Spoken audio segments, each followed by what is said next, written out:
Broadcast is live. Let's see if this thing, I'll wait till this pops up here. Now, have you started your Christmas shopping, Eric? Have you got most of that done? We are completely done. I love shopping online. That's the gig, right? Goodness. I don't know how you do that. All right. So it looks like the video's live on YouTube, and I've paused the YouTube video. Hey, everyone.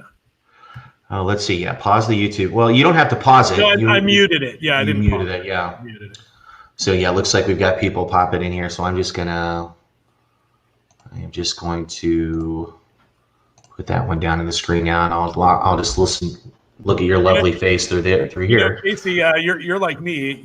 You're not a spring chicken. You've been around long enough to remember the days when people were actually creeped out about ordering things online, right? Like they were terrified. And no one would do it. Everyone said there's no way there's going to be an internet commerce thing. Never going to take off. Never going to take off. And now I think we pretty much did at least 90% of our Christmas shopping on the internet. All the packages delivered right to our front door. Crazy. That's very, very good. True. Okay. So hi, everyone. Welcome to the call this morning. We are going to have a great time. This is on content and conversion auditing. We're going to spend just a couple of minutes here waiting for everyone to kind of log in. We have a lot of people signed up, so we're going to give someone about 5 minutes past the hour to just kind of pop in here, make some introductions, and then we'll get going. This is I believe that, let's see here, it is I'm just checking here real quick here. We only have about 8 shopping days till Christmas, and I was just kind of jawing with Eric about how his Christmas shopping is going.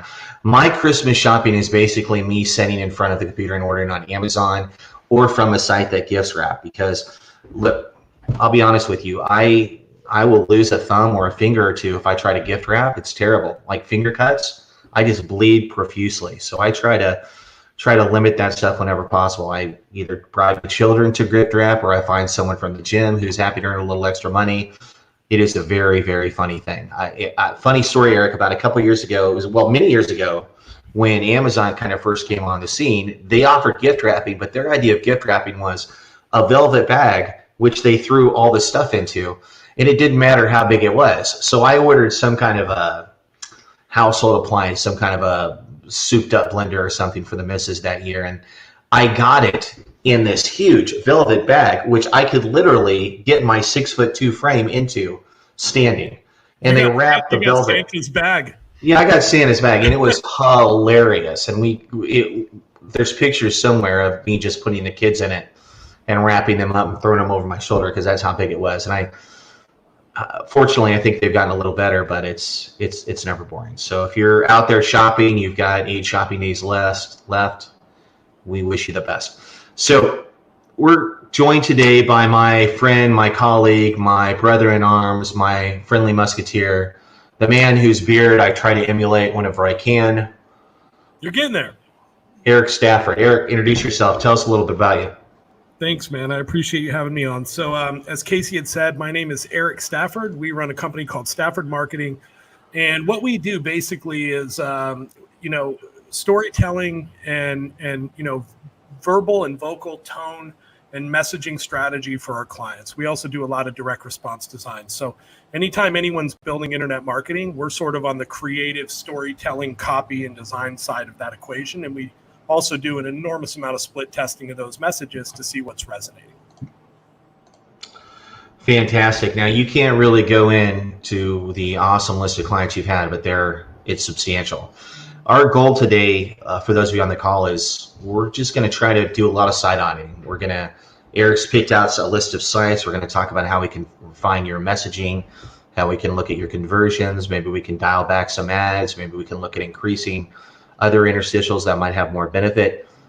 That's our goal today, and he's very, very good at what he does. But before we get into that, what we're going to do is talk a little bit about some issues that I know a lot of you on the call signed up specifically to discuss, which is issue number 1 predominantly is the November update, the unannounced update that went through by Google back on November 7th and 8th. Actually took a couple days after that to fully roll out. It affected a significant portion of the food, lifestyle, recipe, and travel industry. As I was mentioning to a couple of colleagues, I routinely get maybe 80 to 100 emails a day. When that thing went out on Thursday and Friday, it shot up. I got 200 to 300 emails a day from sites wondering what was going on, and I shared I a big remember thread on it. you and I were supposed to chat about something right around Yeah, that time, and you were like, "Yeah, there's yeah, no way I can do it right now. I am slammed." I'm basically buried, and it was interesting because this was a significant update, but Google didn't announce anything, so it was an unannounced update, and it has affected a lot of bloggers. Now, Marie Haynes, myself, and others, Arsen Rabinovich with Top Hat Rank, our good friend, he and I have access to a lot of data. We're actually putting a lot of that data together. I'm going to share a link in the comments here in a minute where you can sign up. If your site if you suffered a more than 20 or 30% loss in traffic, sign up on this list. And if you agree to provide us access to your Search Console and analytics, you'll be able to receive information on a study that we're doing showing the findings of a large number of these sites that were affected, so that we can kind of correlate some of the shared findings and see what we can see. We want to refine our recommendations as much as possible. Now, I will tell you, from the sites that have contacted me that were affected, there seems to be a lot of similarities. Again, correlation is not causation. With regards to Google updates, all we can do is provide our best guess on what's going on. But there seems to be two big issues here. The first one is an over-optimization component. By over-optimization, I mean that if you are trying to rank for roast beef slow cooker roast beef, and you're putting slow cooker roast beef in literally every H tag on the page, you've done it in every alt tag, you've gone a little overboard in updating these posts, that might be something that in a post-BERT world with the new natural language processing algorithm that Google pushed, which is really just RankBrain 2.0, it's very possible that this could have been something that Google dialed up a little bit and has made it a little bit easier to find and flag sites that were doing this a little excessively. I have seen a lot of that. Yeah, I see a lot of that myself. So I would urge all of you, and I'm gonna go ahead and paste over some suggestions here. If you haven't had a chance to download a plugin called Seo Quake, I highly urge you to download this plugin. Seo Quake is going to allow you, and I'm going to go ahead and paste it over into the live comments section here on YouTube. Seo Quake is going to allow you to see at a glance if you've over-optimized. Download and install Seo Quake, then go ahead and click on the density screen and look and see if you've hit those target keywords too much. If you're over 2%, I will tell you that a lot of the sites that came to me, 3%, 4%, 5%, 12%. And there was a trend there. There's a trend there that we pulled out. So this is the link here. Use the density screen. I'll see sites, recipes, roast beef recipes, and it'll say like why best roast beef recipe 2020 is important as a a sub headline, and then it's like that entire paragraph does not need to be in there, right? Yeah, exactly. And so what I'd like you guys to do is I'm gonna try to do very quickly here. We don't want to do this too much because we have a lot of stuff we're gonna do. But I had one of the bloggers who, very fantastic, high quality blogger. Her name is Erin, and she's with wellplated.com. She was impacted by this update, and if we go ahead and take a look, let me see if I can do some live auditing here and get this going here. You can just tell me, Eric, when you can see my screen, because this will be helpful. So let me go ahead and share my screen here, folks. Entire screen, yes. All right, allow. All right. There you go. Can you see Erin's site there? Yeah. Okay, fantastic. So this is Erin's site, and Erin is a fantastic food blogger, great photography, but she has been over-optimizing a little bit. First of all, with regards to ads, I'm not a believer that we should ever be running any above the fold ads. So when we talk about whether it's AdThrive, Mediavine, or some of the other ad providers out there, I'm against above the fold ads completely, because not only do these have very low RPM, but people immediately scroll down through them anyway. We want to get those out of the way. We want to kind of optimize that above the fold area as much as possible. Now, this is her target keyword right here. Sweet and sour chicken, okay? Now, this is Seo Quake. Seo Quake is a very easy plugin to use. You can see that it allows us to see at a glance all the important metrics on a page. We can go ahead and take a look at her use of H2s on the page here. We can see that there's actually a couple blank H2s in the code that we could easily remove. We can also very easily take a look at her title. You can see that this She's using basically Yoast, which, Yoast is very big about, hey, try to get the keyword in at the very beginning of the paragraph. We can see here, right here, that she's forgotten to add her site name at the end, which means this is a custom title. Probably a good idea to always let Yoast populate these so that we can get the title and the site name at the end. But what we're looking at on the page is here. This is the density report. Remember that we're looking at sweet and sour here. So if I go over here and I type this in and I look at 4 words here, look at this. Problematic. Very problematic. You see how she's repeated sweet and sour chicken 23 times on the page. And we can visually see this. If I go over here and go to find on this page and I just type in sweet and sour chicken, look at the reps, guys. See how we've got it in every H2 on the page? See how we've got it repeated here a little bit? It's a little unnatural. When people are writing content, we need to focus less on trying to kind of horseshoe the post in and try to really make sure that we dial this stuff back. Well, so, it's that marriage between the two, right? Because you're based on data and science, which I've learned over the years is critical to any marketing. But I'm based on UI UX. So if I were to just read this, I would be able to read it and know that it's a little too over optimized. Right. And so again, we always say this, and I know it's played out, but we always want to optimize for users and not Google. So sometimes, in many cases, you could literally rank for sweet and sour chicken and not have sweet and sour chicken on the page at all. That is happening. So understand that, especially with these H2s here, we just don't need to overdo it in this aspect. So this is something to be aware of, definitely something that we don't want to do. Now, that's component number 1, folks. Component number 2 is the fact that in many cases, we have had examples of where blog hops have come into play. Now, the other thing that we found with this update is there was a linking component. Here's an example of a site that was submitted today, a site of Sweet. And as I was looking through her site, I could find that she had participated. This is old content where she's participated in various blog hops. You see all this stuff where we have a post. This is a recipe post, but it's broken up by superfluous or unrelated content. You see this? Finding support while blogging. One of the blogging groups I belong to is Food Blogger Central is hosting a blog hop right here. Look at how we've linked to other sites that have absolutely nothing to do with our content. You see this?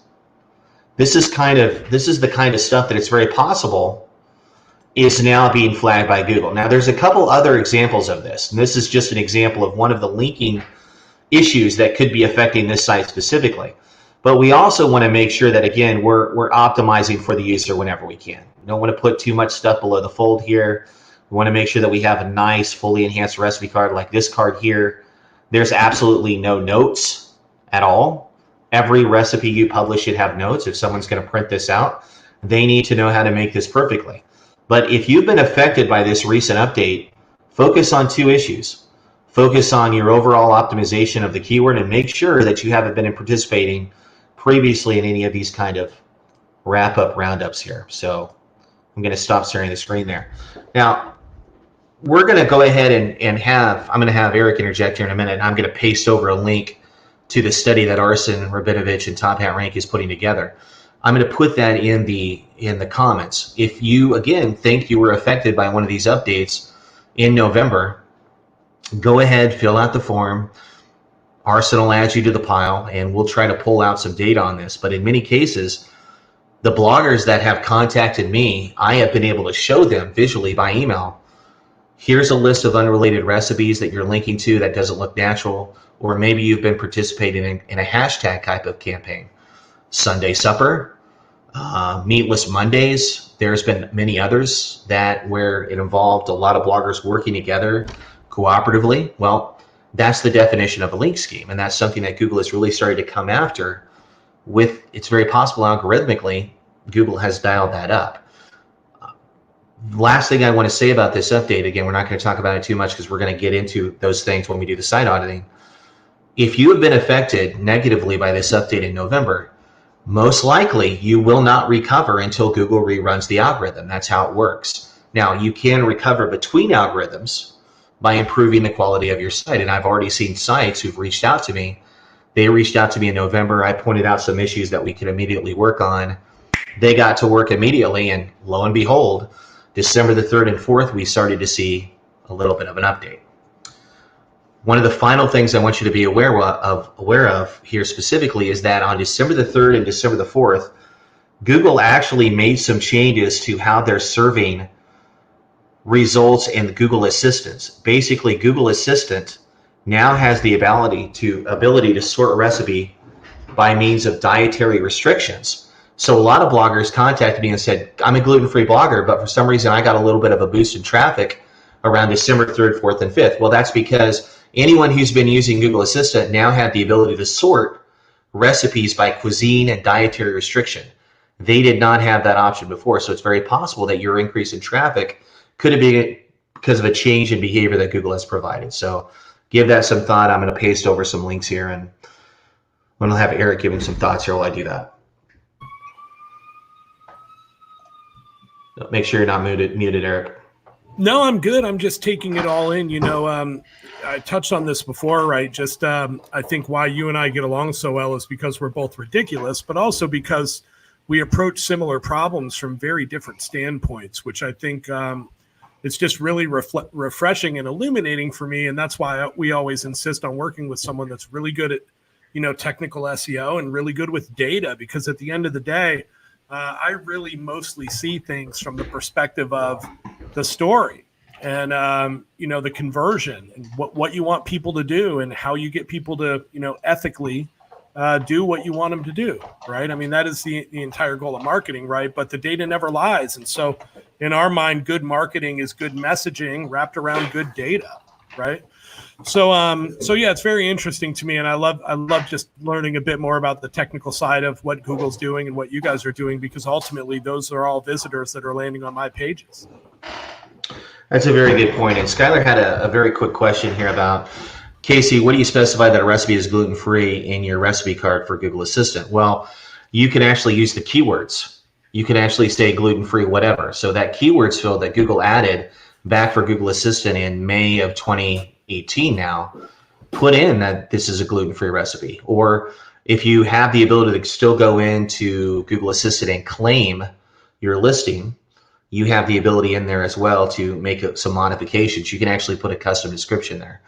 For those of you who don't know what Google Discovery is or the Google App Assistant, type in Google App Assistant directory into Google, and if I get a chance, I'll paste over a link here as well. But hopefully, especially if you've seen a previous webinar or you've actually done an audit with me, you've already claimed your App Assistant directory and have that optimized. So hopefully this recent update in early December for Google only affected you positively. So enough of that rambling. I know there's going to be a lot of questions on this, and we're going to try to answer them in the chat. But what we're going to do next is we're going to get right in to the individual site auditing. And I'm going to let Eric take that off. Eric, you pulled out a list of sites. Go through site number 1 really quick. Feel free to share that on your screen, and we'll go from there.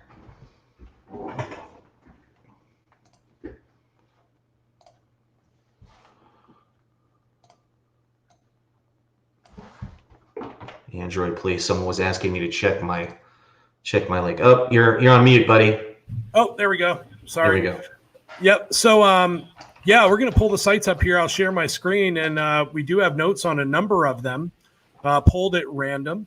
And, I guess before we get into this, the one thing I will say is that a lot of my feedback may seem repetitive, and you might think I would get tired of sort of singing the same song, but I never do, because there's a couple of key things that you can do to almost any site that is going to dramatically improve the conversions on it. And so I never get tired of singing this song, because I know when people take action on this advice, they make more money. So, one of the things that we're going to see with a lot of these sites, there were a lot of questions, people saying, how do I improve my conversions? Guys, the way you do that is by first understanding exactly what it is that you want people to do. Right. And so if you look at your site and you really think about your business and your business metrics, and you think about what makes your business run financially, you're going to have an answer there. And it might be that you need to get people over to social media because that's where you interact the best and that's where you get the most action, right? Or it might be that you want to get people to sign up for your email newsletter list because you're pushing to diversify your traffic. Or it might be that you need people to download recipes and or buy stuff through affiliate links. But whatever it is, what you have to get clear on that before you do anything else. And that would be the biggest piece of advice I would give you. And a lot of the people that submitted questions, you're going to see that that's incorporated into some of our advice, right? So let me see if I can share screen here in case you can tell me if this is working. All right, let's see here. There we go. Can you guys see my screen? Casey, can you hear me? You're good to go, buddy. All right, cool. And you guys can see my screen okay? All right, so this was the first site that we wanted to look at, Mitchell Sharp. And let's see here. You know what, Casey? I've got notes on these. Do you want to share screen and I'll just go through some of the notes, or do you want me to do it like this? Does this work for everyone? Yeah, you know what? I'm happy to do that. Let's do that. I'll share the screen for the commercial insurance, no problem. Okay, cool. Here we go. So we got the site up here, Eric. What would you like to point out first? Yeah, so the first thought that I had on this site when I looked at it was strategic use of color, right? Once you decide what it is that you want people to really do here, I would use color to draw the eye's attention to those areas, right? So whatever it is you want people to click, whether that's a link or whether that's a button, it looks, from looking at this site, it looks like you're an affiliate for another website, right? workerscompensationshop.com. If that's the case, you want to highlight those links, or you want to create little call out areas that tell people, you know, to get a free quote, go over here. And the other thing I would say on this site, when you look in your sidebar on the left, I would move those archives way down the page, or I would just remove them entirely, because while it is impressive to see, you know, how many years and months you've been posting content, I don't know that people are ever going to sort the site that way. So those links, in my mind, are essentially useless outside of anything except an authority piece. Yeah, right? absolutely. Yeah, absolutely. Yeah, and so look how long that homepage is too. That's crazy, right? Yeah. So my recommendation would probably be to look at your categories and pick, you know, the top 10 or 15 trafficked categories that you really want people to visit and read more. And that are proven to kind of, you know, hold people's attention, and just move those up this page. Because again, the list of categories is really, really long as well, right? Yeah. So those would just be my recommendations. Casey, I'm curious to hear your thoughts on this one. Yeah, so we've got see how we've got a warning up here in Chrome? Or I'm sorry, in Firefox, that parts of this page is not secure. Do you see that? This is a site-wide issue, and you can go ahead and use a site like Why No Padlock to actually test what the issue is. And you can see that in many cases... Casey, I'm actually not sharing your screen. Are you trying to share screen right now? Well, it should already be shared. Is it not working? No, because I had mine on and I had turned it off. Okay, let me go ahead and do entire screen here and allow. SEMrush, okay. This is Casey's fault, just so you know. Yeah, awesome. Do you guys see my screen? You can see my screen, yes. Eric? Okay, yep, so this was the screen here, no problem. We can see that there's a couple issues. You see right here at the top where there's a connection not secure issue on Firefox? And again, this is related to the images on the page. If we were to click on this, you can see that there's a section here which tells you a little bit more about it. This is Why No Padlock, a very simple site anyone can use. You can go down and see that the images on the page haven't been secure. So we could possibly take a look here, view image info, and some of them are being served by means of a CDN with WebP, which is great, but it looks like some of the recipes, some of the images, unfortunately, are not being loaded correctly. So we'd want to fix that. We don't want to break our padlock whenever we can. That should be taken care of. Very simple fix. And also very quickly here, you can see that this is the homepage title for the homepage there. Get your commercial insurance questions answered by licensed professional at myinsurancequestion.com. Small business insurance experts. Very over-optimized. Very over-optimized. So, you know, again, we want to rewrite that, and then you can see that you didn't add a meta description. Super simple here. And this is common for most of the site. You're using the Yoast plugin, so you have the ability to go in and add all this. We want to sort that out. Looks like there's an extra H1, an empty H1 built into the theme. We'd want to remove that. And then I did a search on this site, and I couldn't find really any citations for it, and it had an exceedingly weak backlink profile. We're talking less than 50 root domains. So if your goal is to pump this up, we're going to need to really do, as you say, add some more trust indicators. If I click on here, I should be able to see an author byline up here. Even some published dates would be great. Anything that would allow me to trust the author a little bit more. You have this at the bottom. I would expand on this quite a bit. I would actually put in, you have the ability to put in what's called Seo Post Info here, where I can put a byline and whatever, and there are various plugins that will allow you to do this. And social share links, right? Yeah, he's got some links over here. You can see that if we those are basically allow us to share the article. It's fine. You know, I'm a big believer that visual proof can help a site. So if we have the ability to put in some actual buttons up here that show the shares if they exist. Yeah, I mean, there's a difference between sharing the site and sharing the content. And if you're trying to draw people's eyes to that content and get them reading, you want to keep their eyes there, right?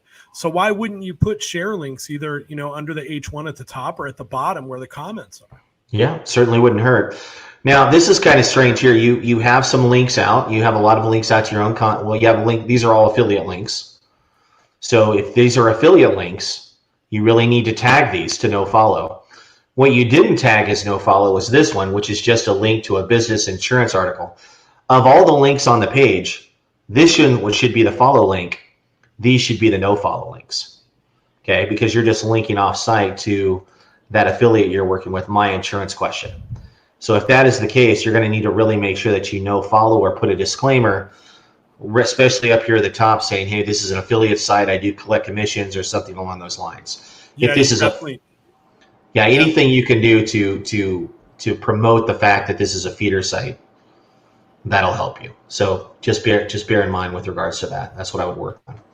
All right, I'm going to stop the sharing here. Going to go back to Eric. And Eric, you can go ahead and pop over and start pulling up site number 2, which is what it looks like you're going to do the Italian food fast. Yeah. Yeah, this is Marina's site, Italian Food Fast. All right, let me see if I can share my screen. There we go. You guys can see my screen? Yeah, I got it. Cool. You're good. So, man, the stuff on this site looks delicious. I will say that, and I'm a big fan of Italian food. But the one thing I would say when I look at this, you know, I had mentioned sort of these ahas or these oh does, these moments where you're like, well, of course that makes sense. I should do that. That sounds so easy. But I look at this site and I really just, Marina, I feel like you're wasting a lot of the most essential space above the fold on your website here, right? Like your logo's really, really big. There's a navigation up here, the same social media icons twice. Your nav is really big, and then this image is just huge, right? Like I really have to scroll a fair way down this page to get to any sort of real content on your site. And that would sort of be my biggest note here, right? Is, again, like we had mentioned earlier, consider what you really want people to do when they get to your site. Consider where you want them to go and what you might want that journey to look like. And then optimize your site to get them there. Okay, it really isn't rocket science. Casey, do you have any additional thoughts on this one? Yeah, several. Let me see if you can go ahead and head on over to the YouTube video. It looks like I've lost that link. Maybe you can go in and see if you can see some questions on there to reply to while I'm pulling this up. But I'm going to go ahead and take over the share screen issue very quickly here. It looks like the very first thing that I am going to talk to you about is hosting. We're going to need to talk very clearly about that. It looks like you are hosting with Bluehost. And I want you to understand why hosting with Bluehost is very bad. This is one of your recent recipe posts. You see that big red F there? That's time to first byte. That's server response. And this is just something that Bluehost notoriously fails on, which is the ability to provide a very fast server response between the very first time that the user hits the site and so on. Bluehost is not a quality host. Bluehost is very, very popular because of their affiliate program. You can see here that this is over a simple cable connection. It's taking 5.7 seconds to load. 2 of those seconds is first byte. That's really bad. Your time to first byte should be between about 300 and 500 milliseconds at the most. And this is hurting you. Google does not have a fast page speed bonus. They have a slow page speed detriment. And I can literally guarantee that you're not getting any benefit from that with regards to your site. Here is an analysis of your site on the Google PageSpeed Insights tool. Do you see how you're at 21 out of 100? Let's talk a little bit about these metrics. This is first contentful paint, 4.8 seconds. This is the speed index, 10.1, time to interactive, 11.7. The first contentful paint is really how long it takes before the first bit of information starts to display on the page. We want this to be about 2.2, 2.4 seconds. Faster is better. You can see that you're twice as slow as you should be. And this is your time to interactive. A review of your site shows that you are not running any ads.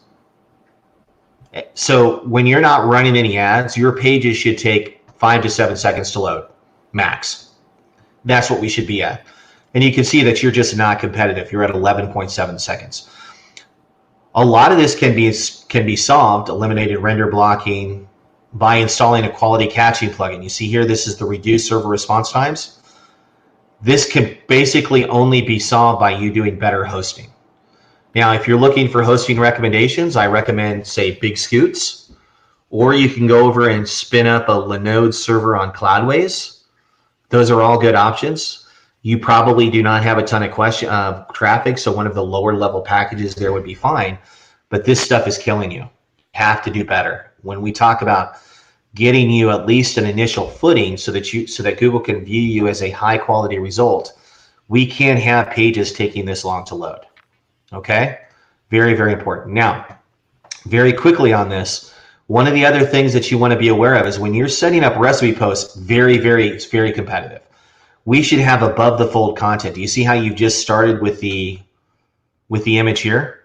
And if I was to inspect the element on this image here, first of all, this I agree note, you might well minimize that as well. You didn't include the alt tag that you included with this image is just the name of the recipe. That doesn't describe descriptively or to anyone who cannot see the image what's in it. Alt tags are very important. They're not there for SEO first. They're there for usability first, for someone who cannot see the image. So we always want to make sure that we fill these out. We also want to go ahead and make sure that we're providing a nice, clear experience. Now, in your case, your theme doesn't have sidebars. Now, personally, I'm against that because I want to have a sidebar here which has a nice photo of the finished dish, a photo of the author. If you want to take a good look, there's plenty of other sites on the call that you can replicate. Here's inside the rustic kitchen. Take a look at how much more, if we want to use the word professional, look how easy it is for me to see that someone's behind the site. Nice above the fold optimization here. Photo sharing, see how we've got teaser text here. If I was to right click on this and inspect the element, if I was to look at the alt tag on this recipe, the alt tag is a Pandoro Christmas cake topped with fairy lights in the background. That's very visual. I can describe that. If someone is blind and they're sitting next to me, they can see that. Also, if we scroll down, it's all about the experience, right? It really is. Yeah, and I tell people this all the time, is that when we're making these recipes, I want you to optimize for toddlers or drunk adults. And it may seem funny or flippish, but it's true. In her case, you see how Emily has done a nice job putting a visual photo of the ingredients. She even lists some of the ingredients here. We don't necessarily need to do this, but what you want to do is provide a list of the ingredients here visually, and then maybe provide a couple notes about, hey, just an FYI, I prefer this branded chocolate or something like that. Right, or if you can't find this, maybe you can try this instead. Yeah, exactly. And when we're setting up these recipes, we always want to do, again, dumb it down. We want to use process shots whenever we can. She does a very good job of putting collages together, and then she puts photos 8 through 9, photos 10 to 12. Then we get down here to a nice, there's our top tips for making it. Then we take these top tips, we repeat them in the recipe card right down here. We have a fully enhanced recipe card here. Now, in contrast, what we've got over here on this side is that the photos are not very easily to see. They're not big enough here. They're not sized to the width of the theme. She's tried to put some information here, but there's a complete lack of here's how to make this. And instead, what's happened is that she's put all the information in the recipe card here. See this? This is a poor approach to take. Google treats the content in the recipe card a little less than they treat the content in the post. Also, you're going to run into people who are going to want to print this card here. Yeah, it's going to see how the photos are in the recipe card. Yeah, we don't want to do that. We don't want to do that. We want to go ahead and make sure that we have all the photos, everything that we need to make this recipe is in the post up here. The only thing your recipe card should contain, this information. You could list your equipment, although this is a little overboard. Want to dial back the affiliate links a little bit, and then nice clear instructions. You're using WP Recipe Maker, which is great. But instead, what you should be looking at would be something like, here's Recipe 10 Eats. Fantastic site, does extremely well long term. If we were to take any of Nagi's recipes here, here's her, well, let's just take her prime rib. This is a great recipe, well put together. How to choose the best standing rib roast. The site's fantastic. Easy to use. Easy to use. You see how that talks about the different cuts, bone in, the flavors. Look at that. See that nice photo there? Showing everything that's in there. Very clear instructions here. You know what, Casey? Back to what you had originally said. You know, Marina, I would encourage you to think about the sites that you like the best and that you actually go to for inspiration. And I would bet that you're going to find that the majority of them, if not all of them, have a sidebar as well. So like Casey said, I think it's really important. When this is a sidebar, and again, a lot of people think, well, Casey, you know, we're designing for mobile first. Well, it doesn't matter because this sidebar has fantastic links. These are all site-wide internal links to top content. Those are just being moved down to the bottom of the page on mobile. We don't want to eliminate that completely. Now, if we go down here to the recipe card, this is really what we're talking about when we talk about highest meets needs. See how we've got a fully enhanced recipe card. You see how we've got clear instructions. And then most importantly, do you see how Nagi has taken her most important tips and still repeated them here? And if we were to try to print out this recipe card, okay, and I was to print out this recipe card, see how we're using a different template here? This is called just a classic or a basic template. Look at how much easier that is to print out. You see how we've taken away all the styling. You see how the images don't print out.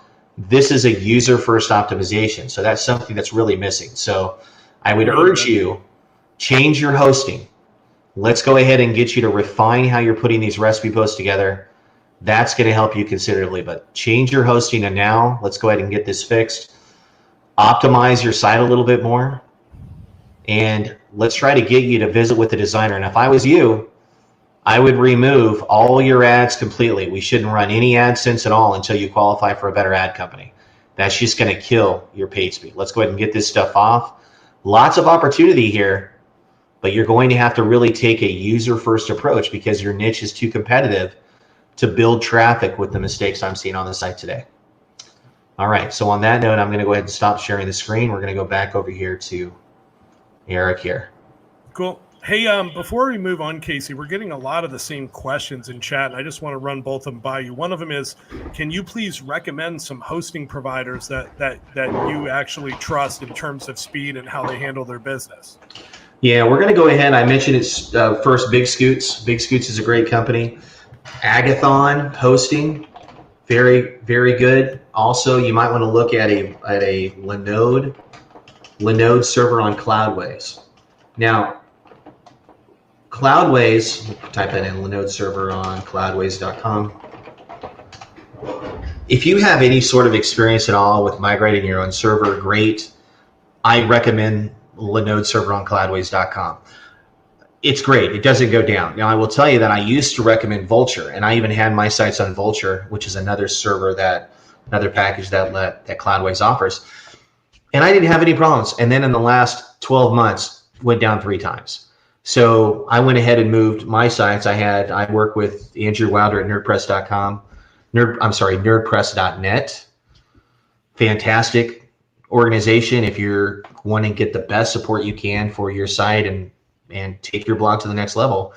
Andrew and his staff are the best. They can help you migrate to quality hosting. They can make sure that you're dialed in for speed. They want to whitelist all the technical stuff so that you can do what you do best, which is focus on your content and making your site the best it can be. But if you're looking for hosting recommendations, that's where I would start. Cool. And then the other question, we're getting a lot of people saying that they're getting a 404 error when trying to claim their websites. I'm guessing that's in relationship to the comment that you started the broadcast with. Jennifer, are you talking about when you go into the app assistant directory and you're getting a 404 there? I think so, yeah. If that is the case, then I tell you, I would wait, try it again in a couple of days, because it's very possible that Google has stopped the ability of site owners to claim their app assistant directories, and they didn't publicize that anywhere. Someone had mentioned that to me a couple of weeks ago, and I didn't think about it, but it's very possible you might have missed your window. And in that case, you're going to have to focus on optimizing for voice search by means of the keywords tag you're including in your recipe card. So I would start there first. Someone asked about SiteGround. I'll be honest with you, I don't recommend SiteGround. Even their Go Geek plan in many cases is relatively slow. If you can afford better if you invest in better hosting now, it'll really help you build that traffic faster. I cannot stress enough or emphasize enough how important a fast loading site is. If you've got a site and we've done absolutely nothing but just increase the time to first byte, first content interactive, all those metrics, and traffic has gone up. Okay, so focus on that first. Try to get your site to load as fast as possible. Think of, for the fact that, you know, if your site's taking 15 to 20 seconds to load, okay, you might think, well, hey, you know, my time on site's not bad. Maybe it's 30, 40 seconds. Yeah, it's taking that long for them to load the page. They're waiting on the page to load. Think of how much longer that time to interactive, that time on site could be once the site actually loads. So we really want to get that stuff down in as much as possible. Okay, so on that note, let's go ahead and move over. Someone asked about Kinsta. Kinsta is fine, and I actually did recommend Kinsta during an Australian broadcast, but only to Australian bloggers. That's where I believe that they are based. So I'm not sure Kinsta would be a good option for a lot of users in the United States, just based upon the location of the servers. So that's something to be aware of. Eric, let's go ahead and get moving on to the next site here. Cool, let's do it. Yeah, so the next one on my list is a ranch mom. That's right. That's Miss K. That's Miss K's website. So let's see here. Are you sharing your screen, or should I do that? No, you can go ahead. All right, there we go. Share screen. Nope. Yep. All right, cool. Here's a ranch mom, and the question here from Ms. K was, should I keep this going even though I'm not really living on a ranch anymore, because it's starting to sort of show some signs of life and starting to really get some decent traffic? And I would say absolutely keep it going.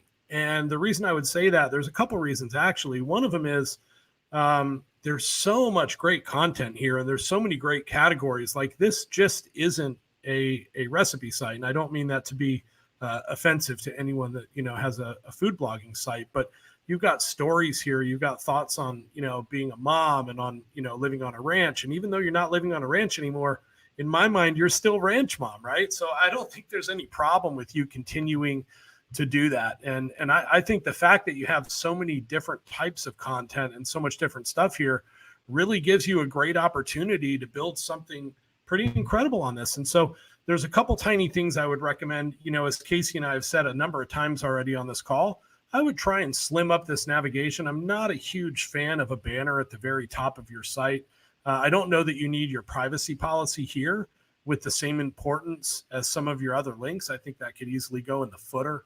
And you know, I would say that your path to improving this site and improving not only your traffic, but your conversions starts where it always starts. I would look at the data. I would look at the numbers and see which pages and which sections of this site are getting the most traffic. And then I would optimize around that content. Casey, do you have any thoughts on this?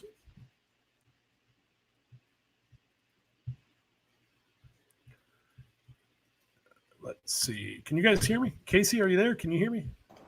Sorry about that. Yeah, I was muted there. So a couple of things that before we get into the screen sharing on this site is to understand is that think of your site as a garden. you have 100 pages in the garden. Maybe 10 of those pages are generating traffic. So the other 90 pages could be what are called weeds. What happens in a garden if you don't pull weeds? They'll strangle the flowers.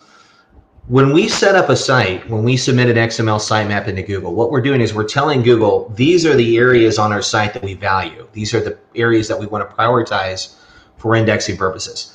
Contrary to what you may think, especially on WordPress, you do not want everything indexed. WordPress creates duplicate taxonomies. They create the same post following in various different categories. One of the most important things, especially for WordPress sites in general, is to understand how to handle what are called attachment files. Attachment files are basically just files that are links to photos and videos. There's nothing on these pages. They're literally thin content pages. When you fail to block or no index these attachment files, and in many cases what we're doing is we're redirecting the attachment files within Yoast.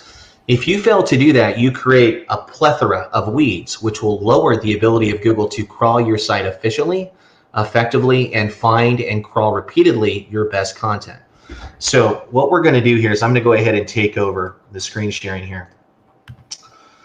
And I'm going to show you what's going on specifically. Now, in your case, this is your country sausage gravy recipe. By the way, fantastic. Big fan of biscuits and gravy. All of us Kansas boys are. So if you find someone that isn't, they're definitely not from Kansas. Now, a couple things. This is your XML sitemap. This is very important. This is where you're telling Google, I want to index all the content.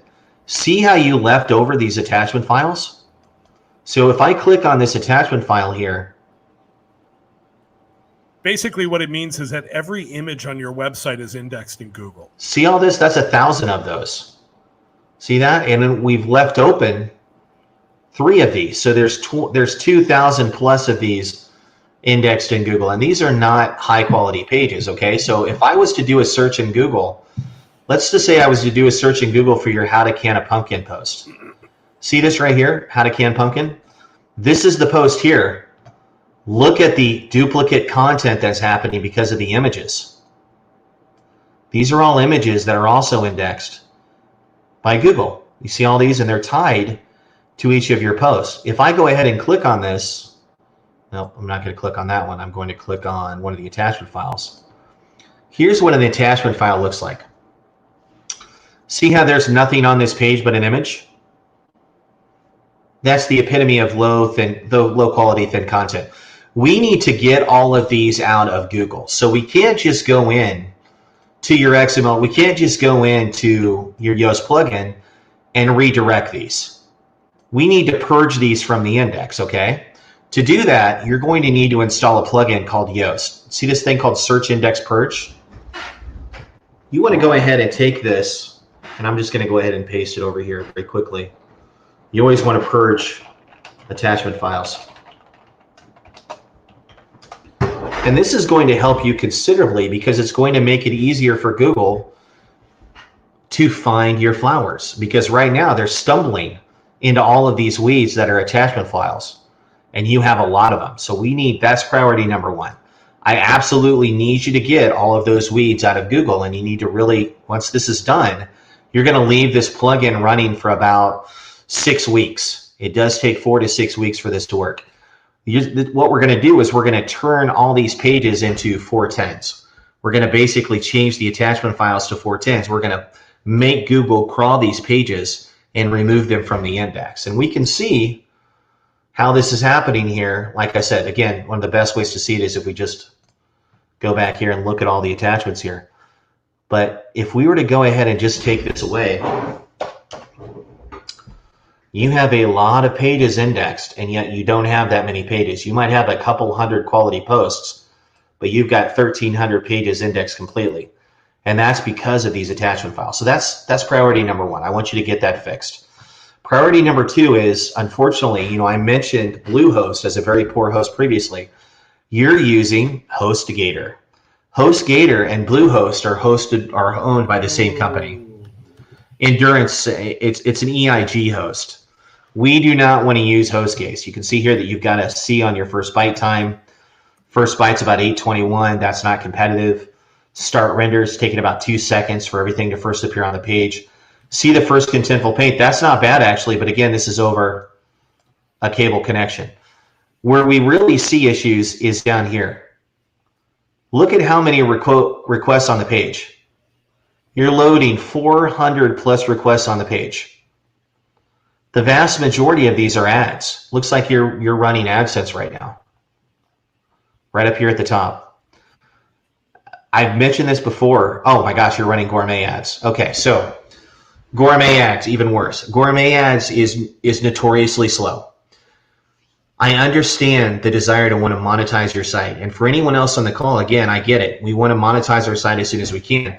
But if you just wait, you're going to be surprised at how much easier it is to build traffic when you're not using second-tier networks like gourmet ads. And I want to be clear, gourmet ads is a second-tier network. They do not have the best ad technology. They are very slow. Do you see this? I attempted to run Pagespeed reports on your site repeatedly, and it kept timing out because there's so many requests. We do not want you to use gourmet ads. We do not want to use second-tier networks when we can. We also, I would urge you to dial back these shop-related links. Focus on building traffic first and monetizing second.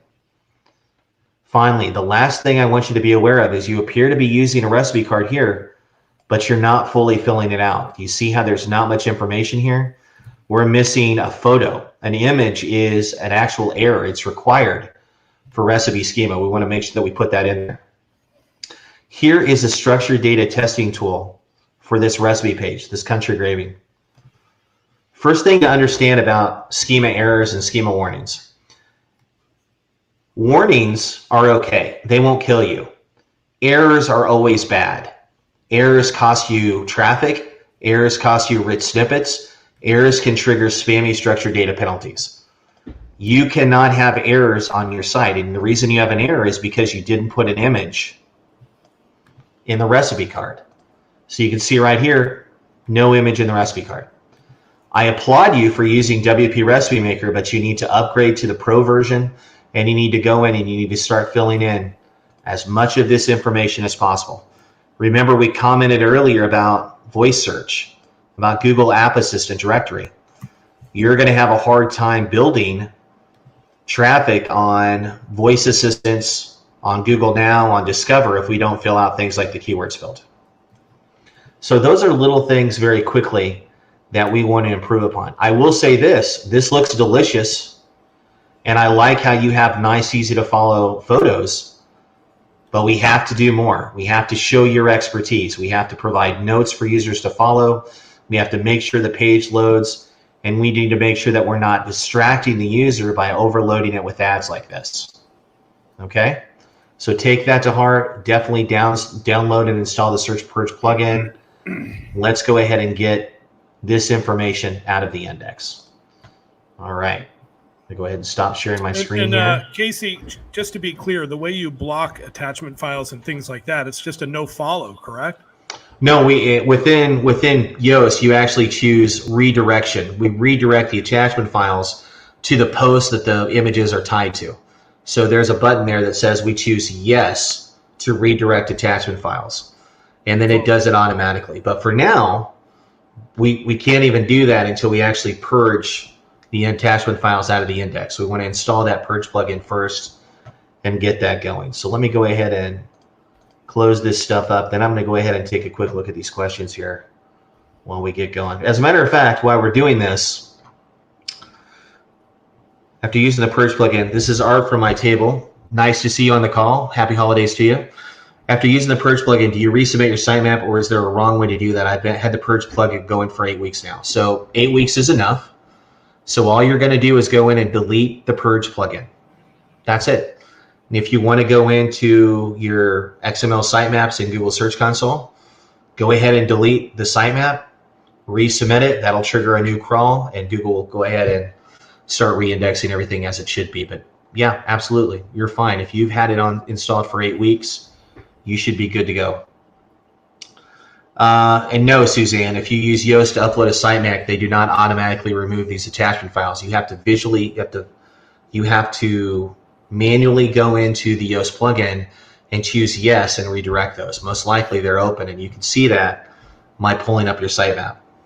Casey, JL had a good question. If you have access to the htaccess file, would it be faster or more secure to add a 410 gone instead of using the Yoast plugin? Not really, because the plugin automates it. So I would prefer that you and anyone else on this call not mess around at all with your htaccess file. Not only is it the best practice, but it could be too easy to screw up things. Install the plugin, it'll automatically detect the attachment files, it'll overwrite them. That's it. Fastest thing you can do. Install the plugin, activate it, you're good to go. 5 minutes. Cool. Cool, Okay. man.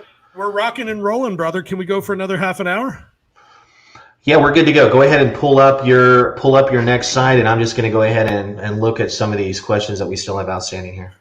Cool. So I know we wanted to talk about Thrifty Jinxie. That's Chris Saya's website. I'm probably not saying that right. Sorry about that.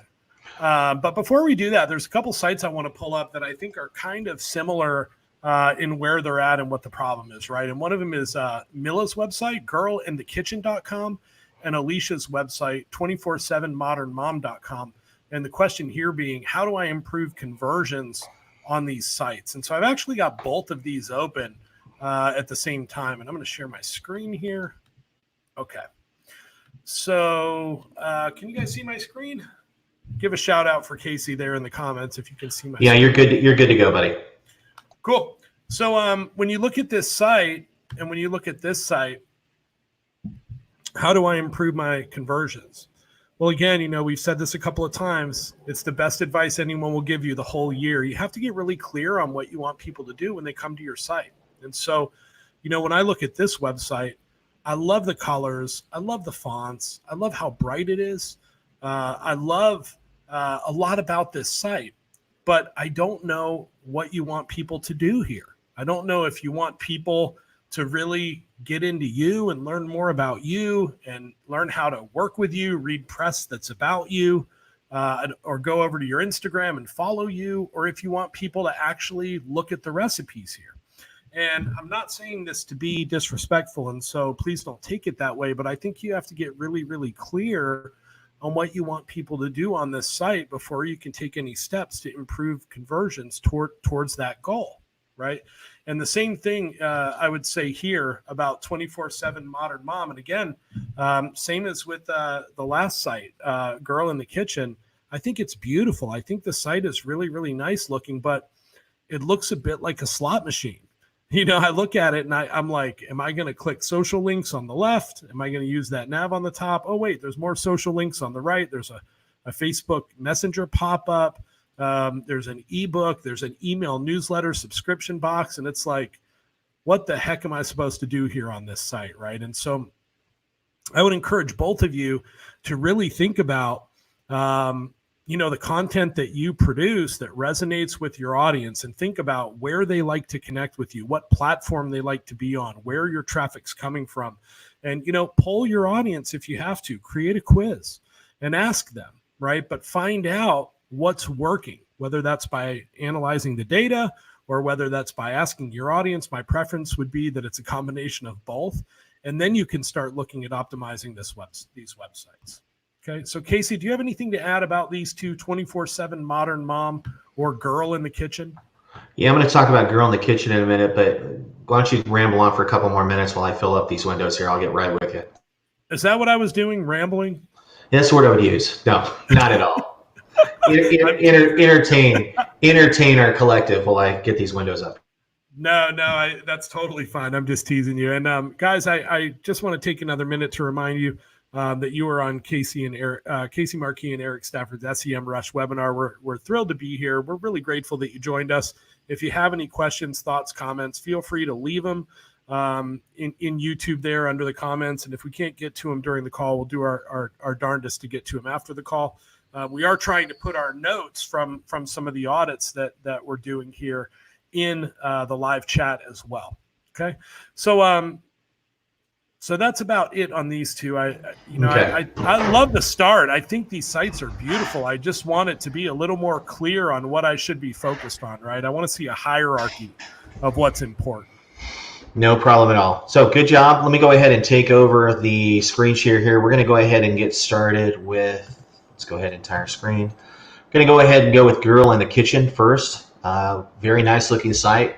Mila, that's correct. Very nice to meet you. Thanks for submitting your site today. Couple things. It looks like you were with AdThrive specifically. I could see that by means of the Elite Media notation down here. You're using the Restored 316 theme. Usually pretty good. There's lots of optimization you can do here. Couple things. Number one, you have some issues with your server setup. Here is a way. Let me explain to you what we want to see here. When you move to HTTPS, there should be one server hop from the HTTP www version to the HTTPS, and then from the non-HTTP, non-www version to the HTTPS. One server hop for each. Those are canonicals. When we have multiple server hops, like you can see here, we can have some slight dilution of both your backlink profile, ranking authority, and your site speed.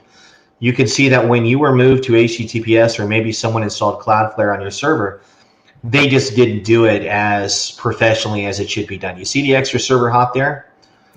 That's what we do not want to have happen. In contrast, let's say that we were looking at a site like Pinch of Yum. I'm going to look at Pinch of Yum here. Eric, I mute if you can. Pinch of Yum. Check status. Sorry about that. I thought that was you typing. I think that's you. So in here, you can see here, do you see how there's one redirect here for each? That's what we want to have happen on your site, and we're just not getting that. So very simple fix, but you need to reach out to your host and get it done. So we want to remove chain redirects on a server whenever we can. Now, let's talk about your hosting. Looks like you are possibly I think I have this written down here. I think you're hosting with Charles and WP Opt. If you are, this is surprising because Charles is usually better than this, but I'm seeing that we've got a first byte time of a C here, which is very slow. First contentful paint is 3.5. This is over a 4G mobile connection. This is very, very slow. Again, for first contentful paint, I'm looking at 2.2, 2 seconds, something like that. You need to do better here. And look at this. Every time I tried to run this on Pagespeed Insights, it timed out. Now, I was curious about this, so look here. This is your waterfall. This is how many requests are loading on this recipe page. You see this? Okay, this is not good. This is a record, and it's a record for a bad thing. You see how you have 1,000 requests? No site should ever have 1,000 requests, even a site running ads. Most likely, it's because you failed to turn on what's called deferred ad loading. So if I'm looking at your site here, you have the ability with AdThrive to turn on what's called deferred ad loading. So here's what it would look like. Here's the form. And I'll be honest with you, this is something where I get upset with AdThrive about. Deferred ad loading should be the default. Deferred ad loading means that the ads do not load till later. Do you see how you're running above the fold ads here? You're running in-content ads right here, video playing ads that follow me down the page over here, pop here. You're running sidebar ads. You're running gum footer ads. It's all over the place. If you're going to run that many ads, you have to defer them. And this is how you do it. So I'm going to go ahead and paste over this here. If you are using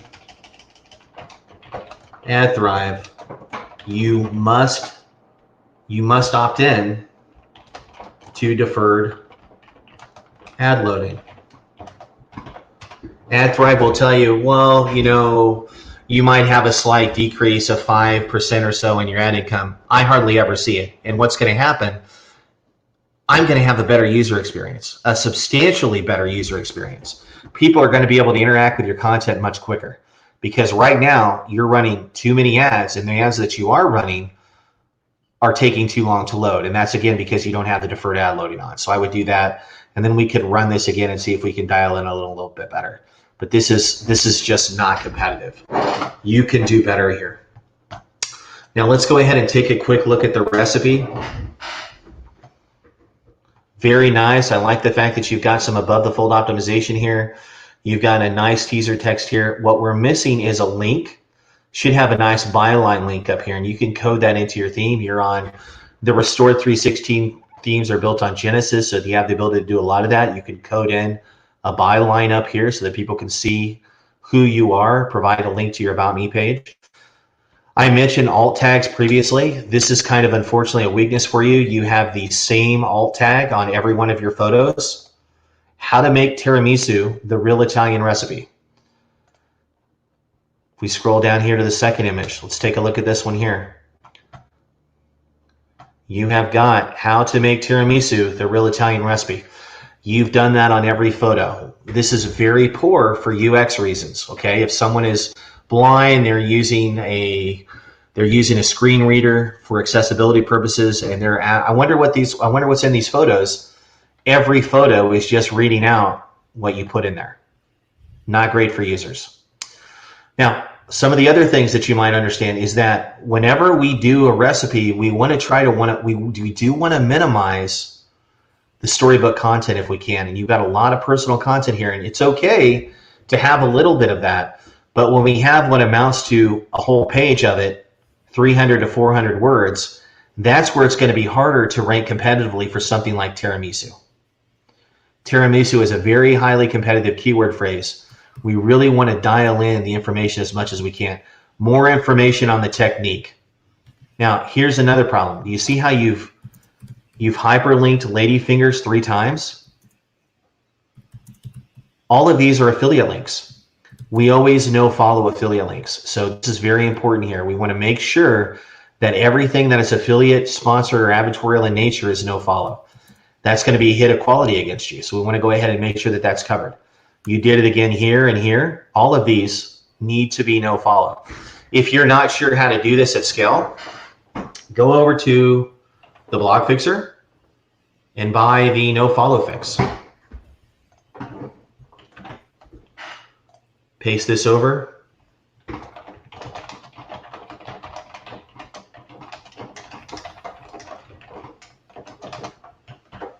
But we can't have all of this stuff showing up.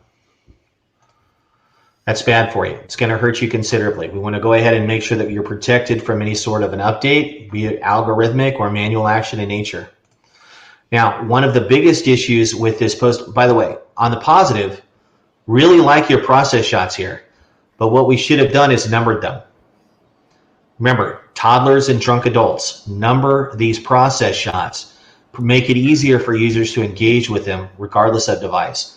Love the section on the photos and images are beautiful. Yeah, very, very beautiful. We want to increase the usability whenever we can. Yep. Like the information on the recipe for kids here. Very nice. Complete the feast. Probably unnecessary. This is superfluous. This is a lot of extra information. So we don't need a recipe that's 15 pages long, which is what we're getting here with this. That's also adding to the total overall page load and the fact that you have so many requests here. But this is hurting you. We've got to get this down. Now, no Casey, page should ever have that much. To be clear, that stuff could be in related posts or in a separate area of the site. You just don't want it where it is, right? Sure, it could be. But things like this, you see how we've got a whole, every one of these is an affiliate link. Every one. This is just excessive. So if you're on the call and you were affected by the November update, this is the kind of stuff that I absolutely believe hurts you. See how everything here has an affiliate link? Yeah. Okay. We just don't need to do this at all. There's no value to users here to do this. I get that you're trying to monetize, but you've swung the pendulum too far over, and that's going to lower the quality of the page. What we should have had above here, the recipe card, this is where we have a nice call to action. That's missing. How to make tiramisu, the Italian recipe, classic Italian recipe right here. Good. Look how many ads we got. One ad there, one ad there. Do we have any more down here? Probably one ad in the recipe card is enough. Also, we already talked about including thumbnails in the recipe card. We don't want to do this. That's unnecessary. You did a great job including those thumbnails up here. That's enough. We don't need to repeat that information in the recipe card. There are some people that are just going to come and repeat and print out your recipe card, and that's fine. But when they print out the recipe card, we want to make sure that we only have the information. And this is good. On the positive, look at this, Eric. You see how when she prints it out, the photos don't print. Mm-hmm. So that's a positive. Yeah, and if you are going to be an affiliate, it's like we were discussing earlier. I mean, you have to make sure and have an affiliate disclaimer somewhere on your website. Otherwise, you're really asking for trouble. Yeah, I don't see the affiliate disclaimer, and that's a problem, definitely. At the very least, we should have something above here that links. One of the simplest ways to do this would be something like, if we go to Went There Ate This, and we look at the top of Danielle's site here, here's her roasted duck recipe. You see right there where it says this post may contain affiliate links? And you see how we can click right there, do a disclosure for Amazon? It's really good. I don't see any issues with doing that. That's great. And then she's really good about if she's going to include affiliate links. Look at that. Danielle, if you're on the call, I'm very disappointed in you. These should be no follow. She's usually better about this. But as we scroll down, you see how in the recipe card they're automatically no followed? Mm-hmm. You see the difference? There's a line through this. This is how I can tell folks. If you're using that SEO Quake there, wow, where that's coming from. Oh, that was coming from there. I don't know if you could hear that, but one of their ads was auto-playing, which is, again, is bad. So make sure that your ads are not auto-playing with audio. So this tiramisu here, we've talked a little bit about it. One of the biggest issues, though, is the structured data. I want you to see this if you're on the call here. This is your site in the structured data tool. You see all those errors? That's bad. See how you have 8 errors? This is why this recipe itself is not generating any rich snippets or shouldn't be generating any rich snippets in search. You've got 2 issues going on. The first issue is the recipe card. You see how you're missing this thing is not valid for publisher property? This is probably because you haven't gone into Yoast and set up your schema correctly. That's a whole nother issue. But if you go into Yoast and you go to general appearance, scroll down, and instead of person, you should be setting this up as organization, girl and the kitchen, and then uploading a logo there. That's probably why you're generating these issues. Here's the image that you're missing in the recipe card right there. Value for the image field is required. We have to get these errors fixed. Like I said previously, warnings will not kill you. Errors are always bad. Now, the second one involves these testimonials. You appear to be using some kind of a plugin at the bottom of the page here to generate this. You see this? Well, this plugin is not doing a very good job. It's throwing up errors on every one of your pages site-wide. That's what this is from. I would urge you to just probably delete that testimonials plugin. You're never going to miss these. These are not providing you enough value to outweigh errors site-wide. Encourage people to leave comments. That's what we want. We don't need to show a testimonial plugin, especially one that is not clearly high quality or is causing site-wide errors to be generated. Yeah. Okay, but that's a big one. So if you're on the call today, please take this to heart. I need to see these errors corrected. This is a big low quality hit against you. No site should have schema errors. We want to fill out as many of these warnings as we can as well. Definitely get help. Feel free to drop me an email after and I'll provide you some more customized information. But this is a relatively easy fix. Delete the testimonial plugin and go ahead and make some changes in Yoast, which will solve some of these recipe errors here. So on that note, let me go ahead and stop sharing the screen. Come back to Eric and I'll go ahead and pop these closed here. I got to tell you, Casey, I like the beard. You look like a young Bruce Willis, my friend. He means a younger and much thinner Bruce Willis. That's what he means. I'm like the guy who ate Bruce Willis and got his beard, and that's totally fine. The holidays are very, very cruel for me because I like fruitcake.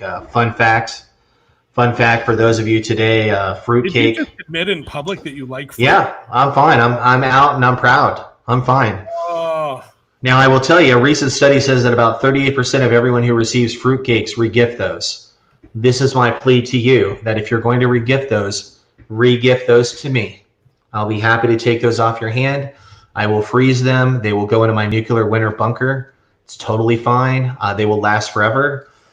Address will be available in the show notes, but it's going to be great. So on that note, let's go ahead and talk a little bit about some questions that we have not been able to get through completely. We want to go ahead and make sure that there's a lot of misconceptions out there. We're going to try to answer some questions for you today. Some of the most popular questions that we had come up, I've made a little list here. We had those, they were submitted in the show notes. And top practices for site speed. How do we improve? Well, when we're talking about site speed, we want to do a couple things. First of all, for those of you on WordPress, we want to make sure that you've updated to the most recent version of PHP. It's like 7.3 or something like that. You most likely have the ability to do that now. You want to make sure that that's good, because when we're talking about page speed, we're talking about two things. We're talking about the speed of the programming language, which is PHP.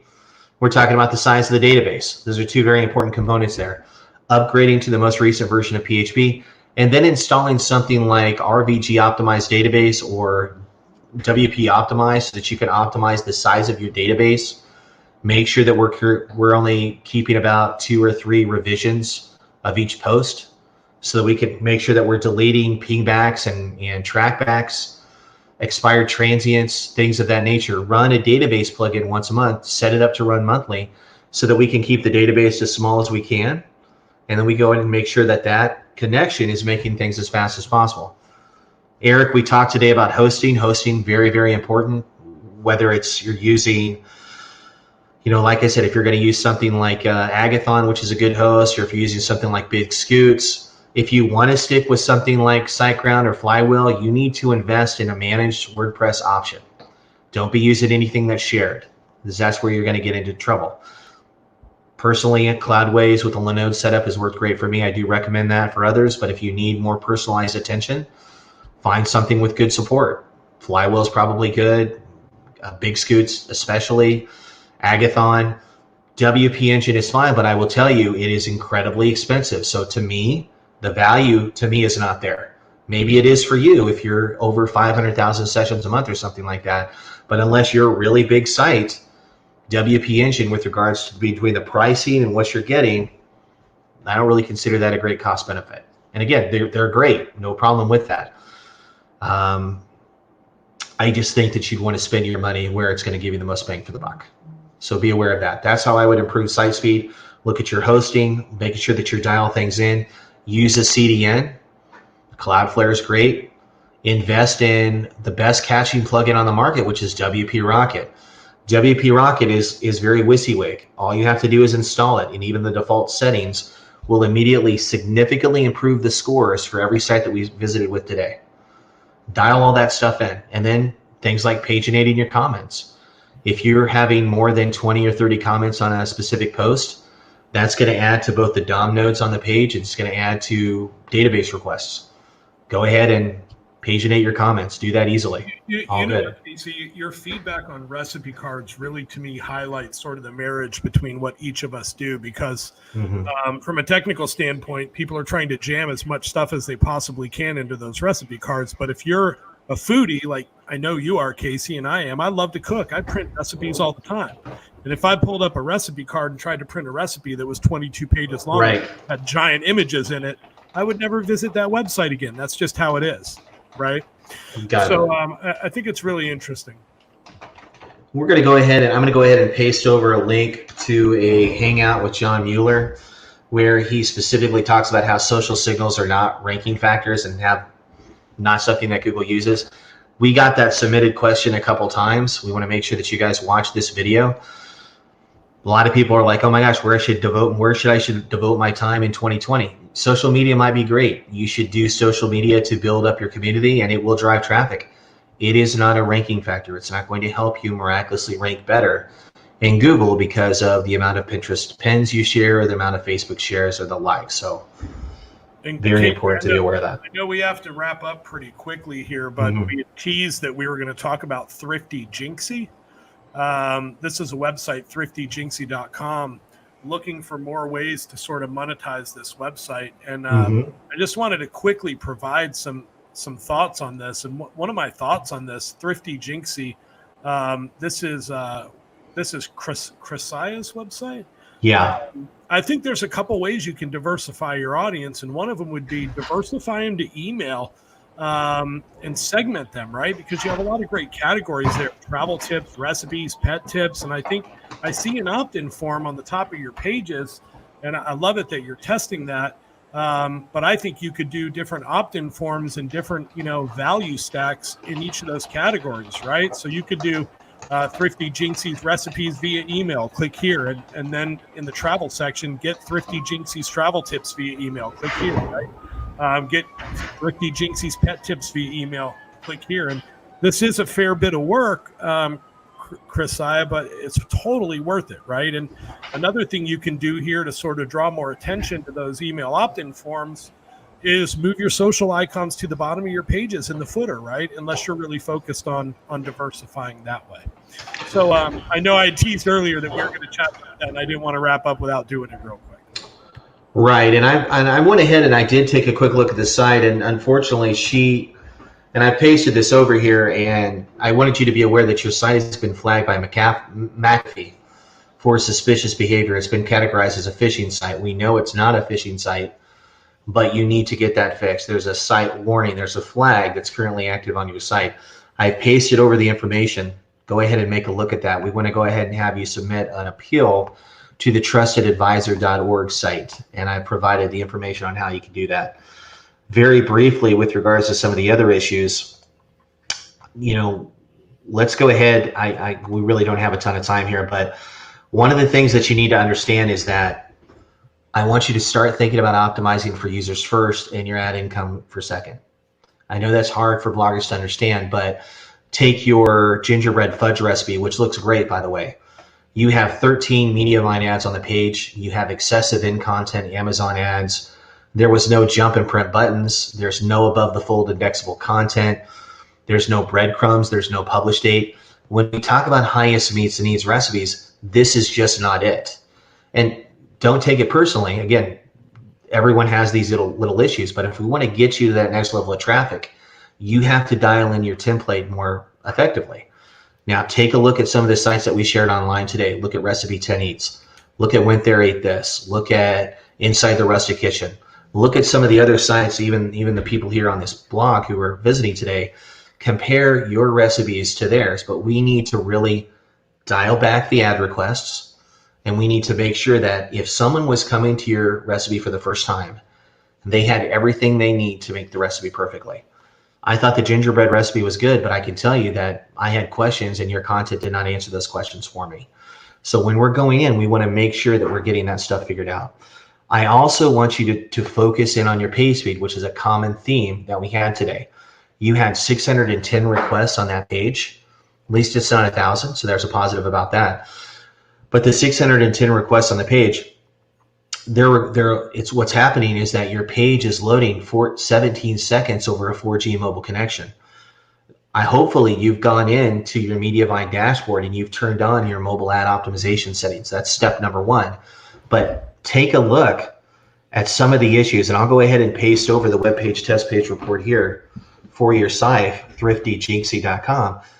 Take that to heart. Try to go in and make those corrections when you can. Make sure that you're using a quality caching plugin, making sure that we've done full 100% image optimization, all of that. The ability to do that is relatively low expense and very easy, but totally the benefit of that, it's going to be so worth it. It's going to be crazy. So Casey, I got to ask you, I know you've done quite a few of these now for SEMrush. This is the best one ever, right? Anything that I can do with you is the best one ever. So that's it. Just from the beards alone. Yeah. Thriftyjinxie.com speed report here.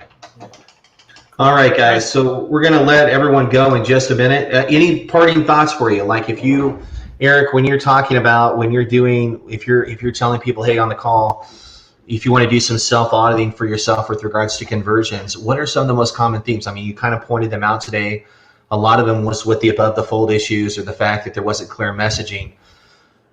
Is there a resource, or more than that, make sure that you paste over your email and your site into the YouTube so that people can contact you for more information. But I definitely will. Yeah. I mean, I guess I would say, a lot of it is sort of oh, duh, or aha type of stuff, right? So I would just encourage you to sort of look at your website with fresh eyes and think about the user experience. Think about how people are getting there, what they searched on to get to the page, and just start there. The search that's bringing you traffic to a specific recipe or page. Does the content on that page answer those questions or reflect that? And does it further your agenda of whatever your conversion looks like for you, right? And the other tip I would give you is that less is almost always more, right? Mm-hmm. This is an old Van Meisderow, the architect, quote: "Less is always more." And so, if you've got buttons and blinking things and ads and stuff above the fold and all over the place, your conversions are going to suffer. They're going to be lower.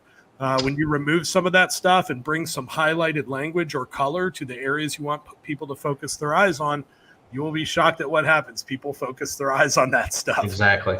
So and on that, that's a very good point. On that note, Eric, I know you got to get going on another call. Really appreciate you taking the time today. Merry Christmas to you, Wendy, and the kids. For everyone else on the call, have a great Merry Christmas, a happy eventual Hanukkah, and I will put my address in the show notes. Send those fruitcakes, care of Casey, and I'll give you my tasty notes on them. Until then, thanks so much, guys. We'll see you in 2020. Take care. Thank you.